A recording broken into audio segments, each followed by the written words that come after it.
गजाननं भूतगणाधिसेवितं कपीशजम्बूफलचारुभक्षणम् उमासुतं शोकविनाशकारकं नमामि विघ्नेश्वरपादपङ्कजम्।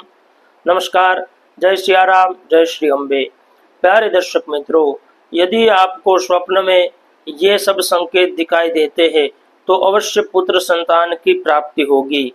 आइए जानते हैं। उससे पूर्व निवेदन है, चैनल को सब्सक्राइब करके बेल आइकन अवश्य प्रेस करिए और कमेंट में जय श्री सिया राम अवश्य लिखिए।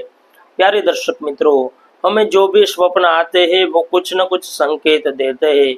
स्वप्न जो है वो संकेतों के माध्यम से हमें समझाते हैं कि जीवन में ये घटना घटने वाली है। और ख़ास तौर पे ये जो स्वप्न है वो ब्रह्म मुहूर्त में आता है तो आप यकीन मानिए ये सच होता है। और ब्रह्म मुहूर्त में जो स्वप्न आते हैं उसका मोल बहुत ही अधिक हो जाता है। यदि आपको ब्रह्म मुहूर्त में मैं जो बता रहा हूँ वो सपने आ रहे हैं तो अवश्य आपको पुत्र संतान की प्राप्ति होगी। आइए जानते हैं। सबसे पहला, यदि आपको स्वप्न में सांप दिखाई देता है।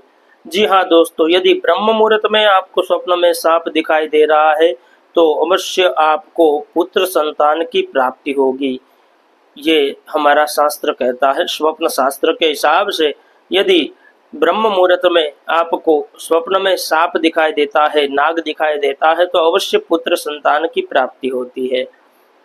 इसके बाद में यदि आपको स्वप्न में अनार दिखाई देता है तो आपके व्यवसाय में, धंधे में, नौकरी में बढ़ोतरी के संकेत आपको अवश्य दिखाई देते हैं।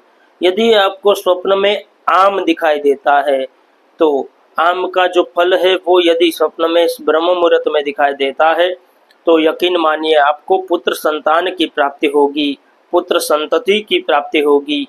ये हमारा शास्त्र कहता है। यदि स्वप्न के अंदर आपको खेत खलियान दिखाई देते हैं, बाग बगीचे दिखाई देते हैं, खेत दिखाई दे तो समझिए अभी आपकी समृद्धि में, धन धान्य में वृद्धि होने वाली है।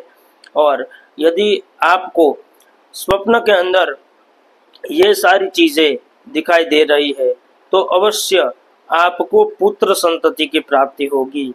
और ये जो स्वप्न है, ये जो स्वप्न सारे जो आते हैं वो ब्रह्म मुहूर्त में होने चाहिए। ब्रह्म मुहूर्त में ही होते हैं तो ये स्वप्न जो है वो सिद्ध होते हैं।